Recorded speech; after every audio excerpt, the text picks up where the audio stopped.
जै वक्त बि कंहिंजो तौक टुटो मूं सम्झो ॼण मुंहिंजी गर्दन हल्की थी। Hello ladies and gentleman, Aftab Rahmo सलाम। दोस्तों, अॼु मुंहिंजे ॻाल्हाइण जो मौज़ू आहे मेरिट जी लताड़ छो वॾो ज़ुल्म आहे। तव्हां हिकु वरी पहिरीं ॾिठो हूंदो हिंदुस्तान में जंतर मंतर ते हिकिड़ो ज़बरदस्त प्रोटेस्ट थियो ऐं जंहिंमें प्रोटेस्टर जेके हुया उन्हनि जी जेका मुख्य घुर्ज हुई उहो हुई हिंदुस्तान जे तालीमी वज़ीर धर्मेंद्र प्रधान जो इस्तीफ़ा ऐं आख़िरकार गोॾा खोलण ते हू मजबूर थियो ऐं हुन इस्तीफ़ा ॾिनी। हीअ ॻाल्हि सॼी शुरूआति थिए थी जॾहिं हिंदुस्तान में मेडिकल एग्ज़ामिनेशन जो पेपर लीक थियो ऐं उनखां पोइ अभिजीत दीपके नाले हिकिड़ो नौजवान हुयो जेको अमेरिका जे कंहिं शहर में रहंदो आहे, हुते हुन कॉकरोच जनता पार्टी जो ऐलान कयो ऐं बाय द वे उहो कॉकरोच वारो इस्तलाह जेको आहे उहो हिंदुस्तान जे कंहिं चीफ जस्टिस नौजवान जे मुखातिब थींदे चयो त भई हे त कॉकरोचेस है। There are youngsters like cockroaches. They don't get any employment. They don't have any place in profession. Some of them become media. Some of them become social media. Some of them become RTI activists. Some of them become another activists, and they start attacking everyone. सो उनखे वठी करे हुन हिकिड़े satire मज़ाक जे तौर ते उहो party ठाही ऐं उहो एॾो त ज़बरदस्त उन जो रद में ज़ाहिर थियो जो आख़िरकार हिकिड़े एजुकेशन मिनिस्टर खे रिज़ाइन ॾियणो पियो। हाणे अचूं था वापसि पाण सिंध वारी सूरत हाल ते। त सिंध में तव्हांखे ख़बर आहे गुज़िरियल काफ़ी सालनि खां वठी पेपर लीक थियनि पिया ऐं मेरिट जी लताड़ आहे, नौकरियूं विकिजनि थियूं। सो इहे सभु मामला आहिनि ऐं इन्हनि खे हल करण जे लाइ असांजे कुझु दोस्तनि Sindh public service commission Hyderabad में हिकिड़ो धरणे जो ऐलान कयो आहे ऐं हींअर फ़िलहालु त 4-5 ॼणा आहिनि असांजे दोस्त, कबीर भील आहे, कुझु ॿिया दोस्त आहिनि। सो आउं चाहियां थो त अहिड़नि नौजवाननि खे असांखे सपोर्ट करणु खपे। हाणे मसइलो इहो आहे त हीअ जेको मेरिट जी लताड़ आहे इन जा मुख्य बुनियादी नुक़सान कहिड़ा आहिनि। हिकिड़ो त इहो आहे त भई इनफ़रादी तौर ते जेको माण्हू कंहिं अहिड़ी पोस्ट ते अचे थो त उन ॿिए लाइक़ु शागिर्द जो नुक़सानु थिए थो। हिकिड़ो त इहो थी वियो। ॿियो इहो आहे त क़ौमी सतह ते उनजो वॾे खां वॾो नुक़सानु इहो थींदो आहे त जेको हिकिड़ो नाअहल माण्हू हिकिड़ी अवामी पोस्ट ते जेको गवर्नमेंट सर्वेंट जी पोस्ट आहे उन ते जेकॾहिं हिकिड़ो नाअहल माण्हू सिफ़ारिशी माण्हू अची थो वञे त उनजो मुआशिरे खे ऐं मुल्क खे वॾो नुक़सानु थिए थो। छो जो हू माण्हू बाय नेचर करप्ट हूंदो आहे, छो हू करप्शन जे थ्रू ई आयो आहे उन सीट ते। लिहाज़ा हिकिड़े आउं हमेशह चवंदो आहियां त हिकिड़े कुंद ज़हन माण्हू, हिकिड़े घटि पढ़ियल, हिकिड़े नॉन टैलेंटेड नॉन टेक्निकल माण्हू जो पैदा थियणु, इन धरती ते घुमणु, साह खणणु, पंहिंजो कारोबार करण जो भरपूर हक़ आहे। पर बदउनवानी जे ज़रिए हुन माण्हू जो कंहिं अहिड़ी पोस्ट ते अचणु जंहिंमें मुल्क जी तरक़ी जो, अवाम जी फलाह बहबूद जो सवाल हुजे, उते जेकॾहिं अहिड़ो माण्हू आयो त उहो हमेशह गंद कंदो आहे। ऐं तव्हांखे 2 मिसाल ॾियां, अहिड़े टाइप जा करप्ट माण्हू माना हाणे एॾी भरमार थी वई आहे जो ऑनेस्ट माण्हू त ॻोल्हण ई मतिलबु हिकिड़ो ईअं सम्झो त रेगिस्तान में सुई ॻोल्हण जे बराबरि आहे। कहिड़े बि डिपार्टमेंट में तव्हां हलिया वञो, पुलिस डिपार्टमेंट हुजे, हाईवेज़ हुजे, एजुकेशन हुजे, पर तबाही लॻी पई आहे। जिते किथे पैसो फुरलुट भरमार लॻी पई आहे। को हिकिड़ो अहिड़ो इंस्टीट्यूट कोन्हे जेको जिते ऑनेस्ट माण्हू हुजनि, जिते तरीक़े सां।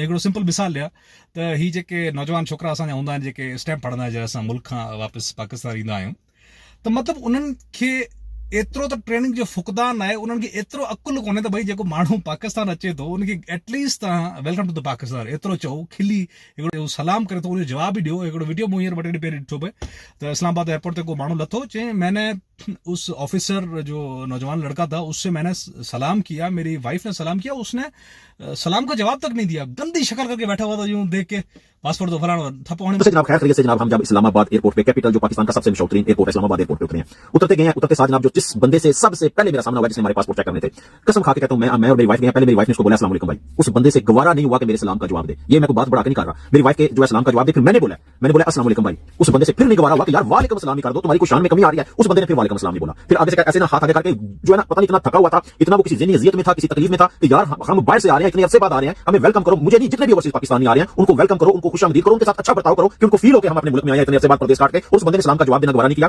और फिर जनाब पेपर जब मांगे तो पेपर में भी ये नहीं बोला कि पेपर दो, हाथ आगे किया कि पासपोर्ट दो। माना एडी उनखां अलावा ही तालो ठीक है पासपोर्ट वारी ॻाल्हि थी हुई, तव्हां थाणे में हलिया वञो, FIR कटाइणी हुजे। हींअर ई छोकिरो मुंहिंजे ख़ास मेरे पास जे भरिसां किथे कोली छोकिरो असांजो फुर जे दौरान मारिजी वियो। सो उनजी FIR कटाइण जे लाइ असांजा दोस्त हुया मौजूद, कबीर हुयो, असांजो मुतालबो इहो आहे त भेरू कोलीअ जा कातिल गिरफ़्तार करियो, जल्द गिरफ़्तार करियो। जेकॾहिं तव्हां गिरफ़्तार न कया त तव्हां सम्झो था त हीउ हिकिड़ो जंगल में मोर नाचा किसने देखा हिकिड़े पासे लॻो पियो आहे धरणो। इन धरणे खे असीं मीठू ख़ास वारो हाईवे रोड ते खणी वञी सघूं था, हिकिड़ो बंदि करे सघूं था। ऐं शौकत रायमो जेको असांजो माइट आहे, ख़ास बार काउंसिल जो सदर आहे, उहो माना उहो तक़रीबन 2 टे ॾींहं वेठा रहिया रुॻो FIR कटण जे लाइ। यानी FIR कटण में कहिड़ो मसइलो आहे यार। सो उन कटण जे लाइ FIR हिकिड़ो माना जाइज़ मुतालबो आहे, जाइज़ हक़ उन जे लाइ माना टायर साड़ियो तव्हां जेको आहे सो धरना हणो, बुख हड़ताल हणो, पोइ वरी FIR थी कटे। अच्छा, ज़मीन जो सतूं फाद था कढण हला वञो, माना तपेदारी ऑफिस में ज़लीलो ख्वार थींदो तव्हां। ऐं असांजे बोर्डन में सरेआम मार्कूं विकचनि पियूं। तव्हांखे 75% जी जाइ ते 85 करणु हुजे, तव्हां 10-15 हज़ार ॾियो, ठक तव्हांजो परसेंटेज 50 थींदो। हाणे उहो जेको मार्कूं ॾेई पैसा ॾेई मार्कूं वठंदो, उहो कहिड़ो सुभाणे इंजीनियर थींदो या डॉक्टर थींदो? पैसा ॾेई माना कड़क ॾेई जेके चवनि माण्हू पास थियल, उहो कहिड़ो तव्हांजो इलाजु कंदो यार? मतिलबु पूरो निज़ाम ई हिकिड़ो करप्शन जो हिकिड़ो पूरो छा चइजे उनखे ॻढ़ थी वियो आहे। हिकिड़ो त ही दोस्तनि जो ॾाढो सुठो इनिशिएटिव आहे। ऐं उनखां अलावा मुंहिंजी दोस्तनि इहा गुज़ारिश हूंदी त पढ़िया लिखिया नौजवान जेके आहिनि उन्हनि खे सियासत में अचणु खपे। One should join politics. ख़ैर करे मुंहिंजी दिलीप चवंदी आहे, पर उहो असांजी ॾाढकी बिगड़ी चवणी आहे त लुखा सुणंदो ॿार, पैसा थोरा घटि आहिनि, कमाए वठो, पोइ इनशाला इहो कमु कबो। ख़ैर सो छो जो इहो वॾो मसइलो आहे न भई, पाकिस्तान में तव्हांखे पॉलिटिक्स करण जे लाइ मतिलबु you have to be millionaire, मतिलबु करोड़ रुपया तव्हां वटि हुजे ख़ाली इलेक्शन में, ग़रीब जो ॿार त बीहो थो सघे। सो इहो बि हिकिड़ो वॾो डिगो डिबेट आहे। पर ख़ैर बहरहाल असांखे हिननि नौजवान खे सपोर्ट करणु खपे। ऐं तव्हां सभिनी दोस्तनि खे मुंहिंजी इहा गुज़ारिश हूंदी त हीअ जेके नौजवान असांजा SPSC हैदराबाद में जेके वेठल आहिनि सिंध पुलिस कमीशन जे साम्हूं, इन्हनि दोस्तनि जी सपोर्ट कयो। ऐं इनशाला असांखे उमेद आहे त कुझु न कुझु ज़रूरु बहितरी ईंदी। This is Aftab Rahman signing out from Calgary Canada. जिते जो ख़ुशि आबाद जो सिंध सलामत साथ सलाम, टेक केयर, बाय। ऐं आख़िर में सिंधी जे नौजवान जे लाइ हिकिड़ो शेर पढ़णु चाहियां थो जेको लिखियलु आहे बिस्मिल आज़माबादी जो। ऐं भगत सिंह संगर जेको राम प्रसाद बिस्मिल हुयो इनकलाबी, उनजो इहो पसंदीदा शेर आहे।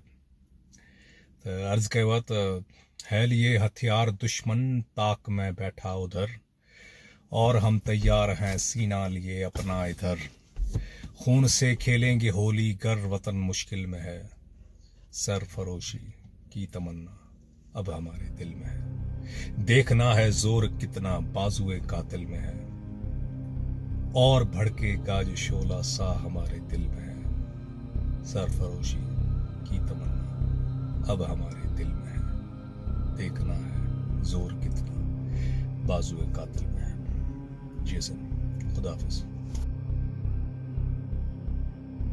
है लिए हथियार दुश्मन ताक में बैठा उधर, और हम तैयार हैं सीना लिए अपना इधर, खून से खेलेंगे होली गर वतन मुश्किल में है, सरफरोशी की तमन्ना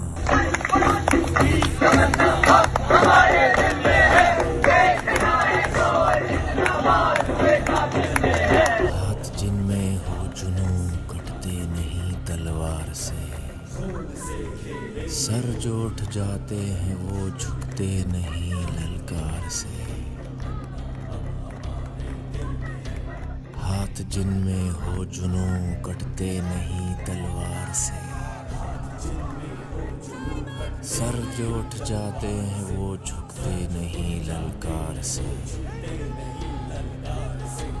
और भड़केगा जो शोला सा हमारे दिल में है,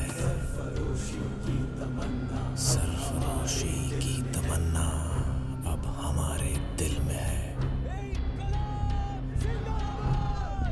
हम तो घर से निकले ही थे बांध कर सर पे कफन, जहाँ हथेली पर लिए लो बढ़ चले हैं ये कदम, जिंदगी तो अपनी मेहमा मौत की महफिल में है, सरफरोशी की तमन्ना